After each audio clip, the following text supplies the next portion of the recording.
ഒരു നാടിൻ്റെ സേവകരായി നിൽക്കുന്ന, ഒരു നാടിൻ്റെ സ്വസ്ഥ ജീവിതത്തിന്, സ്വൈര്യ ജീവിതത്തിന് തുണയായി നിൽക്കേണ്ട ഒരു വിഭാഗത്തെ എത്രത്തോളം ക്രിമിനൽവൽക്കരിക്കാമെന്നതിൻ്റെ ഏറ്റവും വലിയ ഉദാഹരണമാണ് കഴിഞ്ഞ 10 വർഷത്തെ ചരിത്രം എടുത്തു നോക്കുകയാണെന്നുണ്ടെങ്കിൽ നമുക്ക് കാണാൻ കഴിയുന്നത്.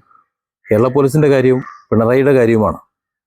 പിണറായി എന്ന് ഞാൻ പറയുന്നത് അദ്ദേഹം ഇവിടുത്തെ ആഭ്യന്തരമന്ത്രി ആയതുകൊണ്ടാണ്. അദ്ദേഹത്തിൻ്റെ കീഴിൽ പണിയെടുക്കുന്ന പോലീസുകാർ എന്തൊക്കെയാണ് ഇവിടെ കാട്ടിക്കൂട്ടുന്നത്? ഇപ്പോൾ പുറത്തു വരുന്ന വിവരം നമുക്കറിയാമല്ലോ. കഴിഞ്ഞ 2024 നടന്ന ഒരു സംഭവത്തിൻ്റെ സാക്ഷ്യം ഇപ്പോൾ ചാനലുകൾ വന്നുകൊണ്ടിരിക്കുന്നത്. ഇന്നലെ മുതൽ വരാൻ തുടങ്ങി. ഇന്ന് രാവിലെ മുതൽ അതാണ് ചർച്ച. CA സസ്പെൻഡ് ചെയ്തു എന്നൊക്കെ പറയുന്നുണ്ട്. എന്തോ ഉഗ്രപ്രതാപനോ ശാന്തപ്രതാപനോ എന്നൊക്കെ പറയുന്നിട്ടൊരു CI. അദ്ദേഹം പോലീസുകാരനാണെന്നാണ് വൈപ്പ്. പക്ഷെ ഗുണ്ട എന്നാണ് നമുക്ക് വിളിക്കേണ്ടത്. കാരണം ഗർഭിണിയാണ് എന്ന് അറിഞ്ഞിട്ടും ഒരു യുവതിയുടെ മുഖത്തടിക്കുകയും CI തന്റെ മേലുദ്യോഗസ്ഥൻ അടിക്കുന്നത് കണ്ടപ്പോൾ എന്നാ പിന്നെ നമുക്കൂടെ ഒന്ന് കൊടുത്തളയെന്ന് പറഞ്ഞ് യാതൊരു ദാക്ഷിണ്യമില്ലാത്ത ഒരു പെണ്ണ്, ഒരു ഗുണ്ടി, ഒരു പോലീസ് ഗുണ്ടി ആ പെണ്ണിന്റെ മുഖത്ത് വീണ്ടും അടിക്കുകയും. കാരണം ഞങ്ങൾ പറയാൻ കാരണം അവളൊരു പെണ്ണല്ലേ അല്ലേ? ഒരു ഗർഭിണിയെ മുഖത്തടിക്കണമെന്നുണ്ടെങ്കിൽ, ഞാനൊരു കൗൺസിലിംഗ് മേഖലയിൽ പ്രവർത്തിക്കുന്ന ഒരാളെന്ന നിലയിൽ, കുറച്ചൊക്കെ സൈക്കോളജി മനഃശാസ്ത്രമൊക്കെ നോക്കി നടക്കുന്ന ഒരാളെന്ന നിലയിൽ ഒരു കാര്യം ഞാൻ ഉറപ്പ് പറയാം. ഗർഭാവസ്ഥയിൽ ഒരു പെണ്ണ് മാനസികമായി ഒരു അല്പമെങ്കിലും വേദനിച്ചാൽ ആ വേദന വളരെ വലിയ പ്രതിസന്ധിയാണ് നമുക്കുണ്ടാക്കുക. കാരണം എന്തെന്നറിയാം, ആ കുട്ടിയെ സംബന്ധിച്ചിടത്തോളം, ആ പള്ളയിൽ കിടക്കുന്ന കുട്ടിയെ സംബന്ധിച്ചിടത്തോളം ഒരു എന്താ പറയുക, ADHD അല്ലെങ്കിൽ ഹൈപ്പർ ആക്ടിവിറ്റി അങ്ങനെയൊക്കെ ഉള്ളൊരു വല്ലാത്തൊരു മാനസികാവസ്ഥയുള്ള കുട്ടികളായിരിക്കും പിന്നെ വരിക. ആ ഗർഭിണിയെ സ്ട്രെസ് അനുഭവിക്കാൻ പാടില്ല എന്നാണ്. അത്തരത്തിലുള്ള ഒരു അവസ്ഥയിലാണ് ഒരു പോലീസ് സ്റ്റേഷനിലേക്ക്, അതും പോലീസ് സ്റ്റേഷനിലേക്ക് വരുന്നത് എങ്ങനെ? ഇവർ പോലീസ് സ്റ്റേഷന്റെ തൊട്ടടുത്ത് ഏതൊരു കട നടത്തുന്നുണ്ടെന്ന് പറയുന്നുണ്ട്, ഒരു ഹോട്ടലോ അങ്ങനെ എന്തോ നടത്തുന്നുണ്ട്. അതിന്റെ മുന്നിൽ ഒരു വിഷയം നടക്കുമ്പോൾ സ്വാഭാവികമായിട്ടും എന്താണെന്ന് ഇറങ്ങി അന്വേഷിക്കണ്ടേ? പൊതു ഇടത്തിൽ ജീവിക്കുന്ന ഒരാളെന്ന നിലയിൽ അന്വേഷിക്കും. പോലീസുകാർ വന്ന് കുറച്ച് ചെറുപ്പക്കാരെ എന്തൊക്കെയാ കാട്ടിക്കൂട്ടുന്നുണ്ടപ്പോൾ എന്താ സംഭവം എന്ന് ചോദിച്ചു. അപ്പോൾ പോലീസുകാരിലെ കാട്ടിക്കൂട്ടുന്നത് എന്നോട് ആടാ ചോദിക്കാൻ എന്നൊരു മട്ടിലൊരു ഭാവം കണ്ടു. മൂപ്പരൊന്നും മിണ്ടാതെ പോയത് വീഡിയോ എടുത്തു കഴിഞ്ഞപ്പോൾ പോലീസുകാർക്ക് വീണ്ടും കുരുപൊട്ടിയിട്ട് 3-ാം പ്രതി നീയാണ്ട എന്ന് പറഞ്ഞുകൊണ്ട് ഇയാളെ പൊക്കിയെടുത്ത് കൊണ്ടുപോയി, അല്ലെങ്കിൽ വിളിച്ചു വരുത്താൻ എന്തോ ചെയ്തു, എന്തായാലും സ്റ്റേഷനിൽ കൊണ്ടുപോയി. എന്നിട്ട് ആ കേസിലെ 3-ാം പ്രതിയാക്കി മാറ്റി അനാവശ്യമായി കസ്റ്റഡിയിലെടുത്ത, ഒരു കാര്യമില്ലാതെ കസ്റ്റഡിയിലെടുത്ത ഭർത്താവിനെ അടിച്ച് സ്റ്റേഷനിലെത്തിയിട്ടുള്ള ഒരു യുവതി കൈക്കുഞ്ഞുമായിട്ടാണ് വരുന്നത്. ആ കുഞ്ഞുമായിട്ട് വരുന്ന ആ യുവതി, ആ കുഞ്ഞിന്റെ മുന്നിലിട്ടാണ് യുവതിയുടെ കരണത്തടിക്കുന്നത്. അതും ഗർഭിണിയായ ആ സ്ത്രീയെ CI കരണത്തടിക്കുന്ന ദൃശ്യങ്ങൾ പുറത്തു വന്നു. 2024 നടന്ന സംഭവമാണെന്നുണ്ടെങ്കിലും ഈ സംഭവം നടന്നതിന്റെ പിറ്റേന്ന് തന്നെ അവർ ബന്ധപ്പെട്ട എല്ലാവർക്കും, അതായത് കേരളത്തിലെ എന്താ പറയുക, ഈ രംഗത്ത് പ്രവർത്തിക്കുന്ന മുഴുവൻ ആൾക്കാർക്കും, മേലുദ്യോഗസ്ഥന്മാർക്കും, മനുഷ്യാവകാശ കമ്മീഷൻ അടക്കമുള്ള മുഴുവൻ ആൾക്കാർക്കും പരാതി കൊടുത്തു എന്നാണ് പറയുന്നത്. ഇതുവരെ ഒരനക്കവുമില്ല, യാതൊരു ഉത്തരവാദിത്വവും ആർക്കുമില്ല. ഇവിടെ ഉള്ളവരുടെ ജീവനും ജീവിതവും ഒന്നും ആർക്കും ഒരു വിനയില്ല.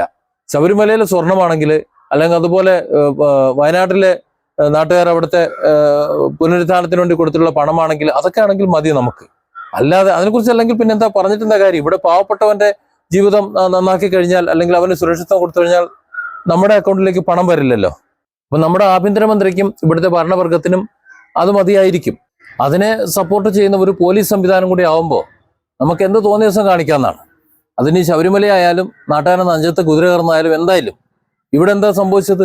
ഇവിടെ ഒരു പാവപ്പെട്ട പെണ്ണിനെ, ഗർഭിണിയായ ഒരു പെണ്ണിനെ ക്രൂരമായി മർദ്ദിച്ചിട്ട്, മുഖത്ത് ആഞ്ഞടിച്ചിട്ട്, അതിനെക്കുറിച്ചൊരു പരാതി പറയാൻ കേരളത്തിലെ എല്ലാ ഓഫീസർമാർക്കും സകല മനുഷ്യാവകാശ വിഭാഗങ്ങൾക്കുമൊക്കെ പരാതി കൊടുത്തിട്ട് ഒരു മനുഷ്യൻ അനങ്ങിയില്ല എന്നുള്ളതാണ്. തന്നെ മർദ്ദിച്ച CCTV ദൃശ്യങ്ങൾ തനിക്ക് അവകാശപ്പെട്ടതാണ്, തനിക്ക് കാണണം എന്ന് ആവശ്യപ്പെട്ടുകൊണ്ട് വിവരാവകാശ അപേക്ഷ കൊടുത്തപ്പോൾ അത് തരാൻ പറ്റില്ല എന്നാണ് പറഞ്ഞത്. പോലീസ് സ്റ്റേഷനിൽ നടക്കുന്ന ഗുണ്ടായസങ്ങളും തോന്നിയാസങ്ങളും ജനം അറിയാൻ പാടില്ല. അങ്ങനെയാണല്ലോ. ജനങ്ങളുടെ പണം, ഈ കാശെല്ലാം കൂടെ വാങ്ങി വെച്ചിട്ട് അവരുടെ നികുതി പണമെല്ലാം ശമ്പളമായി വാങ്ങി നമ്മളെ മണി ആശ പറഞ്ഞ പോലെ നക്കിയിട്ട് ഇമ്മാതിരിയുള്ള തോന്നിയാസങ്ങൾ കാണിക്കുമ്പോൾ ചോദിക്കാൻ ചെല്ലുകയാണെന്നുണ്ടെങ്കിൽ, അല്ലെങ്കിൽ പ്രതികരിക്കാൻ ചെല്ലുകയാണെന്നുണ്ടെങ്കിൽ അവനെ പിടിച്ച് പ്രതിയാക്കുന്ന ഒരു അവസ്ഥയെ കണ്ടുവരുന്നത്. ഇവിടെയും എന്താണ് എന്ന സംഭവം ഒന്ന് ജസ്റ്റ് ചോദിച്ചു. ആ ദൃശ്യങ്ങളൊന്ന് വീഡിയോയിൽ പകർത്തി. പോലീസുകാരെ വീഡിയോ പകർത്തുന്നത്, ഔദ്യോഗികമായിട്ട് നിൽക്കുന്നവരുടെ വീഡിയോ പകർത്തുന്നത് കുറ്റകരമൊന്നുമല്ല, ഇവിടെ അനുവദിച്ചിട്ടുണ്ട്. അപ്പോൾ അങ്ങനെ അത് ചെയ്യുമ്പോൾ സ്വാഭാവികമായിട്ടും അവരെന്തോ കുറ്റകൃത്യം ചെയ്യണം, അല്ലെങ്കിൽ മറ്റെന്തോ തോന്നിയാസം കാണിക്കണം, തരികിട കാണിക്കുകയാണെന്നാണ് മനസ്സിലാക്കേണ്ടത് ആ പോലീസുകാർ. അപ്പൊ അത് ഇയാൾ വീഡിയോയിൽ പകർത്തിയെന്ന് കണ്ടപ്പോൾ, അത് തങ്ങൾക്കൊരു പ്രശ്നമാവുമെന്ന് കണ്ടപ്പോൾ ഇയാളെ കസ്റ്റഡിയിൽ എടുത്തുകൊണ്ട് കൊണ്ടുവന്ന് അയാളെ മർദ്ദിക്കുകയാണ്. ആ മർദ്ദനം ചോദ്യം ചെയ്തുകൊണ്ട്, ആ അനധികൃത കസ്റ്റഡി ചോദ്യം ചെയ്തുകൊണ്ട് വന്ന ആ സ്ത്രീയെയും ആ വിധത്തിൽ ക്രൂരമായി മർദ്ദിച്ച് അതിന് പരാതി കൊടുത്തപ്പോൾ അവർക്ക് നീതി കൊടുക്കാൻ ഇവിടെ ഒരു സംവിധാനമില്ല എന്നുണ്ടെങ്കിൽ പിണറായി തൂങ്ങിച്ചത്തൂടെ എന്നാണ് എനിക്ക് ചോദിക്കുന്നത്. ആഭ്യന്തരമന്ത്രി എന്ന നിലയിൽ ഇത്തരത്തിലൊരു ആഭ്യന്തരമന്ത്രിയെ നമുക്ക് ആവശ്യമില്ല. എന്നാൽ ഈ വിവരങ്ങളൊക്കെ ഇപ്പോൾ ഹൈക്കോടതി ഇടപെട്ട് ആ ദൃശ്യം പുറത്തു വന്നപ്പോൾ അതേ ആഭ്യന്തരമന്ത്രി പെട്ടെന്ന് ഉത്തരവിടുകയാണ് സസ്പെൻഡ് ചെയ്യാൻ വേണ്ടിയിട്ട്. എന്നാൽ ഈ സസ്പെൻഷൻ കൊണ്ട് അർത്ഥമാക്കുന്നത് എന്താണെന്നറിയോ? അയാൾ ശിക്ഷിക്കുമെന്ന് കരുതൊന്നും വേണ്ട. അറിയാമല്ലോ, ഒരു കേസ് അന്വേഷണം, ഒരു പ്രതിസ്ഥാനത്ത് പിടിക്കപ്പെട്ട ഒരു സ്ത്രീ, ആ സ്ത്രീയെ തലങ്ങും വിലങ്ങും അവർക്ക് തോന്നിയപ്പോഴൊക്കെ പീഡിപ്പിച്ചിട്ട്, പച്ച ഭാഷ പറഞ്ഞാൽ ബലാത്സംഗം ചെയ്തതൊക്കെ ചെയ്തിട്ട് അവസാനം അതൊക്കെ കണ്ട് സഹിക്കാൻ വയ്യാതെ ഒരു കീഴുദ്യോഗസ്ഥന് ആത്മഹത്യ ചെയ്തിട്ട് ആ ആത്മഹത്യക്കുറിപ്പിൽ അതെല്ലാം വ്യക്തമായിട്ട് എഴുതി വെച്ചിട്ട് അത്തരം കാര്യങ്ങൾ തെളിഞ്ഞിട്ട് അതേ പോലീസ് ഉദ്യോഗസ്ഥനെ സംരക്ഷിച്ചുകൊണ്ട് പോകുന്ന ഒരു ആഭ്യന്തരമന്ത്രിയാണത്. അതുകൊണ്ട് തന്നെ ഇത്തരത്തിൽ ഒരു കുറ്റകൃത്യം നടന്നു എന്ന് എന്തായാലും ഈ മേലുദ്യോഗസ്ഥന്മാർ കണ്ടിട്ടുണ്ടാവുമല്ലോ. പരാതി എല്ലാത്തിനും കൊടുത്തേക്കണല്ലോ. പരാതി കൊടുക്കുമ്പോൾ ആ പരാതി പ്രകാരം അവർ അന്വേഷിച്ചിട്ടുണ്ടെങ്കിൽ ഇന്ന് ഇവർക്ക് കിട്ടിയിട്ടുള്ള ഈ ചാനലുകൾ പുറത്തുവിട്ടിട്ടുള്ള CCTV ദൃശ്യങ്ങൾ അന്ന് എല്ലാവരും കണ്ടിട്ടുണ്ടാവുമല്ലോ, ഇവരൊക്കെ കണ്ടിട്ടുണ്ടാവുമല്ലോ. അങ്ങനെ കണ്ടിട്ടും ഒരു നടപടി എടുക്കാതെ പൂഴ്ത്തി വെച്ചു.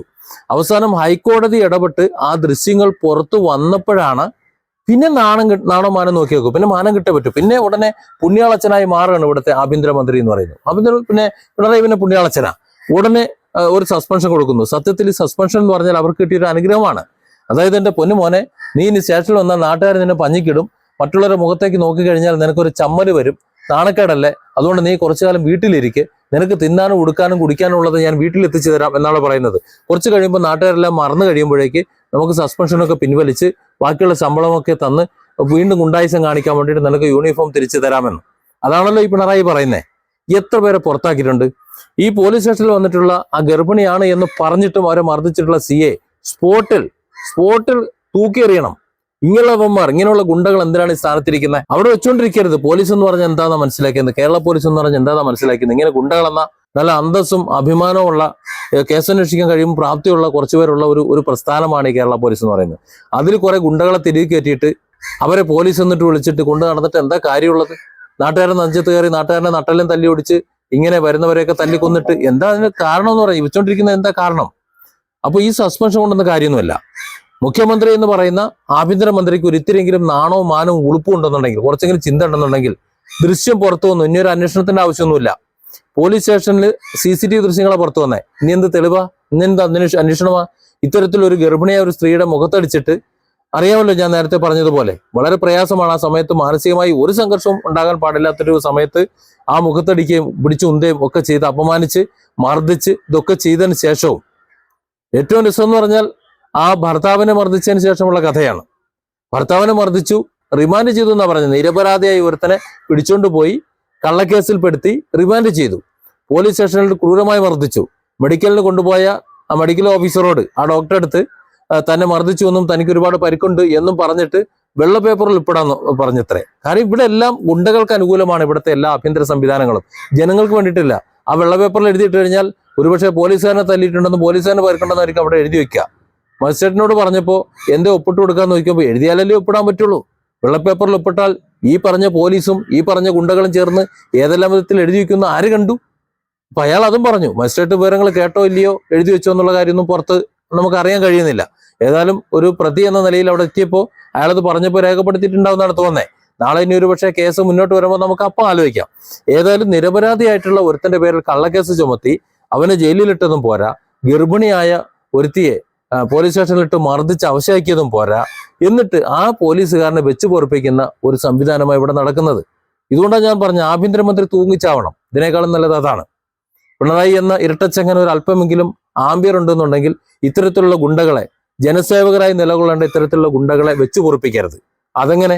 ഇതിനു മുമ്പ് പാർട്ടി സഖാവാണ് എന്നൊറ്റ കാരണത്താൽ പീഡനത്തിലെ വീരനായിട്ടുള്ള കുറച്ച് പാവങ്ങളെ റിമാൻഡിലാക്കുകയും അവർക്കെതിരെ കേസെടുക്കുകയും പൂട്ടുകയും ഒക്കെ ചെയ്തിട്ടുള്ള, അതിന്റെയൊക്കെ സൈഡിൽ ഒപ്പുവെച്ചുള്ള ഒരു ACP അല്ലെങ്കിൽ ഒരു DYSP, അയാൾ ഇന്ന് പാർട്ടിന്റെ നേതാവായതുകൊണ്ട് ഇങ്ങനെ വിലസാണ്. വിലസിയിരിക്കുക. അതിനെയൊക്കെ സംരക്ഷിച്ചുകൊണ്ട് ചുമന്ന കൊടി ഉണ്ടെങ്കിൽ, അല്ലെങ്കിൽ ചുമന്ന കൊടി ട്രൗസറായിട്ടെങ്കിലും ഇടുകയാണെന്നുണ്ടെങ്കിൽ എന്ത് തോന്നിയ ദിവസം കാണിക്കാം. അതിന് ആഭ്യന്തരമന്ത്രി എന്ന ഇരട്ടച്ചങ്കൻ ഏത് വിധത്തിലുള്ള സപ്പോർട്ടും കൊടുക്കും എന്നൊരു ഗതി ഇവിടെ വരുമ്പോൾ ഇതൊക്കെ സംഭവിച്ചില്ലെങ്കിലേ അതിശയമുള്ളൂ. Different angles. Don't forget to subscribe and support this channel.